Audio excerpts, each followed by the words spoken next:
In the dry and cruel deserts of Dune, one must scavenge in order to even barely survive. But today we're just going to be doing the scavenging part and building a gaming PC that will play this new digitalized board game called Dune Imperium. Now this board game's really interesting because me and my friend were at the shops shopping for Pokemon with our kids, and we just saw this board game on the shelves and we thought, wow, okay, we really liked the Dune movies, so why not give this board game a try?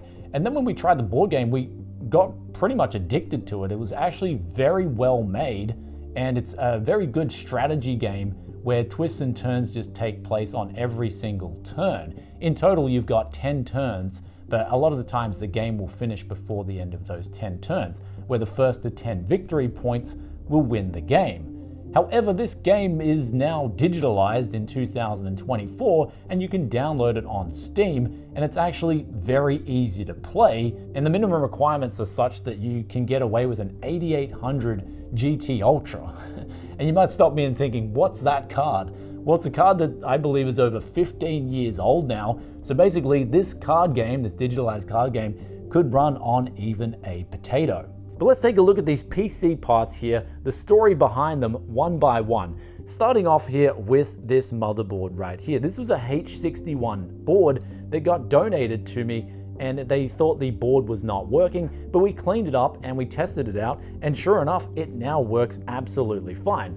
Then we've got 16 gigabytes of RAM, and when I'm on used PC parts, people actually just give me DDR3 memory, so we've got 2 sticks of that, as well as an i7-3770. This was the same story, people just didn't want these old parts, and that was the same story with this SSHD as well. Now because Dune is such a small game, we'll be able to get away with an inexpensive drive, and we should hopefully, and we'll actually find out later, we should hopefully have no hiccups, or at least very little hiccups, installing such a small game. Then next up here, we've got what looks like a very inexpensive cooler, but I believe we pulled this off a broken build. Then of course we've got a power supply here, just a generic banger that got thrown in for free with my parts hunts. But hopefully this thing works, as we're going to use an adapter, so hopefully nothing cuts out. But then lastly, we have here the star of the show, the GTX 570. Feast your eyes on all of that 1 gigabyte of VRAM, fellas, because that hopefully should power this game without any problems. But let's find out and start this build in this case here, which also got thrown away in a parts hunt, which I thought I'd take it, but the only problem is the side panel's really scratched up. But testament to the age-old saying, beggars can't be choosers, and let's build ourselves a Dune Imperium gaming PC, which we scavenged together. Never pay full price for Windows 10 or 11 again. With today's video sponsor, SCD Keys, you can get activated for as little as $15 using that coupon BFTYC. Links in description below.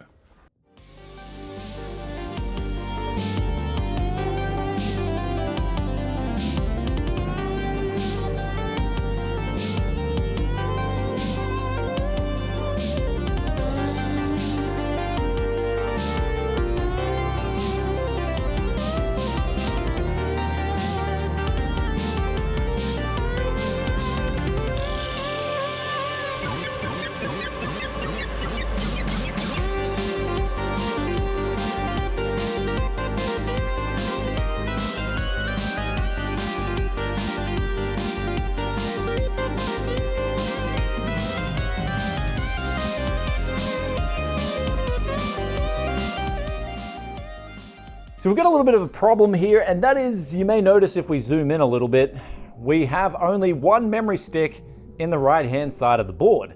And that's because we tried 2 memory sticks, and with the initial 2 memory sticks that we tried, it just wouldn't boot properly. It kept boot looping.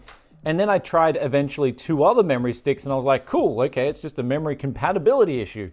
And then we made it to Windows on the 2 other sticks, and it just kept spitting out blue screens, and it even said some weird memory terminated function, and I'm like, well, I'm not going to try and test this too much because it can just brick your Windows install if you get bad memory management issues. So unfortunately, we are left here with a single 8 gigabyte stick of memory, but that is not a problem because our game, Dune Imperium, this game right here, runs with minimum requirements of 4 gigabytes of RAM, and the recommended requirements is 8 gigabytes of RAM. So we are balling on our scavenger PC right here, ready to play this game. And of course, let's see what FPS we can get. And unfortunately, we can't use Shadow Play because it's a GTX 570, and they didn't bring out Shadow Play and on-board capture until the GTX 600 series. And yeah, we'll just make it work with the camera.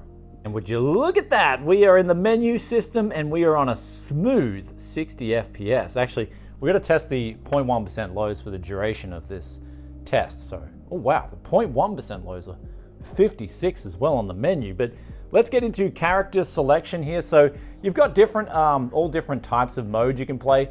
The standard would be just verse the AI, or you can verse your friends. And in this case, we're going to play a 3-player game, and we are going to have the AI type set to normal, and we're going to have it on the most difficult level here, and we're going to have draft. So we can select our character in this game. So there's a heap of different characters. My 2 favorites would be these 2 here, Count Ilban Rich Easy and Earl Memnon Thorvald.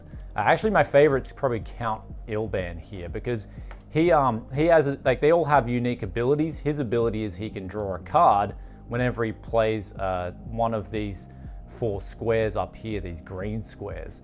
And that, it really helps you when you're starting out early game. But in this case, we got drawn a bit of a dud hand. Let's see how we can go along with playing this game.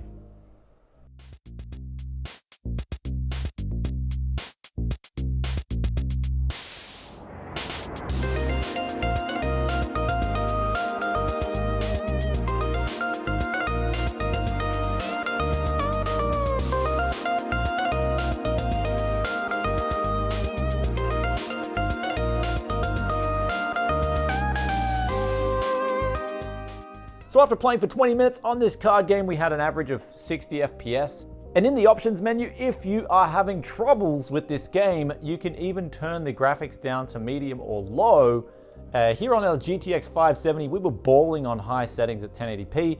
And the VSync option, it's not really going to do a whole lot here unless you're having real bad FPS problems, as the game seems like it's locked to 60 average FPS. Now, there's also, outside of video, there's one setting I do like to turn on, and that's disable the option card display speed. Otherwise, it just takes ages in between turns. Though if you are beginning, maybe you want to leave this on so you can see what the opponents are exactly doing. But overall, I'm very impressed about what this little scavenged PC can do in this kind of game. But let's try something different. Something that I guess a lot more people play. We'll try Dota 2, a game that I do play a bit and I am quite competitive in. Let's see how a GTX 570 single stick of 8 gigabytes of RAM does with this i7. It's loading. It's very slow to load. Even the SSHD is no match for Dota 2. These guys are having me play mid on a GTX 570. I'm going to show them how ballin' we are on this 570. I mean, we're on the best looking settings here at 1080p, so we might just change this around to maybe just high settings. Just because, like, even though we're balling here on 80 something average FPS, I do want to make sure when there's like units crowding the screen that we're not too bogged down. So hopefully we can maintain 60 average FPS. But we'll find out. Let's find out how this little PC does with a single 8 gigabyte stick of RAM. GTX 570.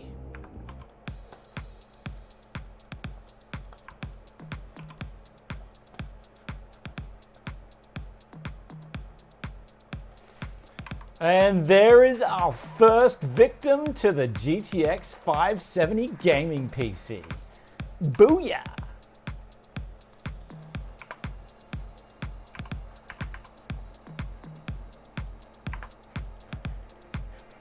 And we got a victory here on our current scavenged PC. This right here is peak 2024 gaming. So with all the jokes and gaming aside, it's time to get a little bit serious with this scavenged PC right here. And I think coming out of this video, this kind of reinforced for me personally what I have been sort of seeing with PC gaming as of late. And I've been seeing it go off in two different directions. The first direction is probably the one that you guys already know, and that's more ray tracing, more fancy graphics, and pushing the latest hardware to the limits. And then there's sort of like this direction with especially the game that we featured in today's video, Dune Imperium. There's this gameplay direction.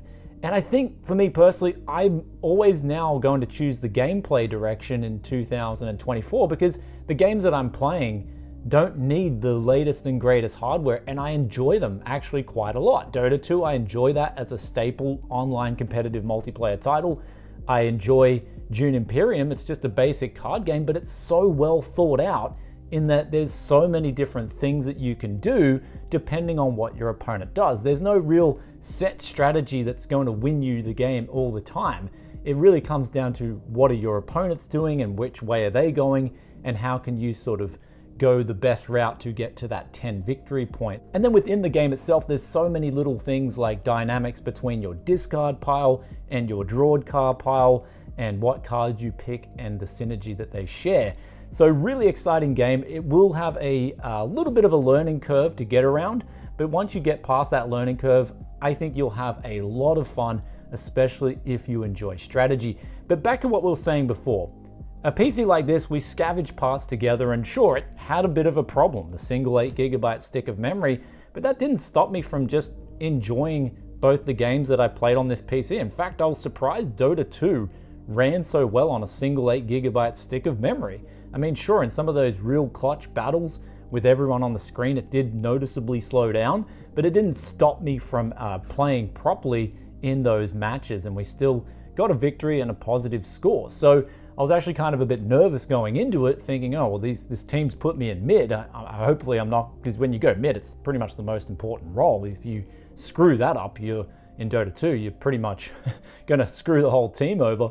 But no, we did quite well, and we actually won mid in that battle. So really good PC for the job that I need it to do. Of course, it's not going to be the latest and greatest titles that is coming out of this thing. In fact, the GTX 570 will basically support not even 99% of titles coming out in 2024. I think Dune Imperium is probably one of the exceptions that'll run well on a card like a GTX 570. And then I guess the biggest downfall of this build though would be the power consumption. It's using up about over 300 watts, and that would be mainly the GTX 570. Very inefficient GPU and also architecture. Fermi was known for not just running hot, but also using up quite a bit of power. So that would be the only real drawback. Our power supply, however, did hold up. Everything else did hold up, and the temperatures were quite decent. But reaffirming what I already knew, I think this direction, I think that's why I'm just less passionate about all the newer hardware coming out going forward, because I just know now the graphics are at a level where they're so good that it really falls down to gameplay. And if the gameplay sucks in a video game, you can have the best graphics in the world, but if that gameplay sucks, the game is just gonna suck. As opposed to having mediocre graphics and really good gameplay, that's what I'd much rather prefer over the fancy graphics and crap gameplay. Though do let us know in the comments section below what you guys think of games in 2024, gameplay versus graphics. Love reading your thoughts and opinions. The last thing to talk about, of course, is the scavenged PC parts. When it comes to building a PC, if you are buying used parts, I always, off the back of buying used parts, whether it's a CPU or a GPU or anything else for that matter, I always ask the person selling it, do they have any extra parts that they haven't listed or they want to get rid of? And that's how I found a lot of the parts in today's build. It's just spare parts that people just think have no value. They think it maybe doesn't work. They just give it to you, and then you can put together something like this for free. And so when it comes to free parts though, I wouldn't expect much, however. I don't think anyone's going to give you a RTX 3060, for instance, unless it's like one of your rich friends who's upgrading their graphics card and they don't care. I guess something like this, however, it's very common to run into parts like these that people are giving away, and they think they hold no value, but they certainly do. Anyhow, guys, with that aside, I hope you enjoyed today's video. If you did, be sure to hit that like button. With all that aside, I'm going to catch you guys in another tech video very soon. We've got a RMA me talking about actually a high-end GPU and RMAing it. We've also got the parts hunt coming up too, the used parts hunt of the month. So stay tuned for both those videos, and I'll catch you in another tech video very soon. Peace out for now. Bye.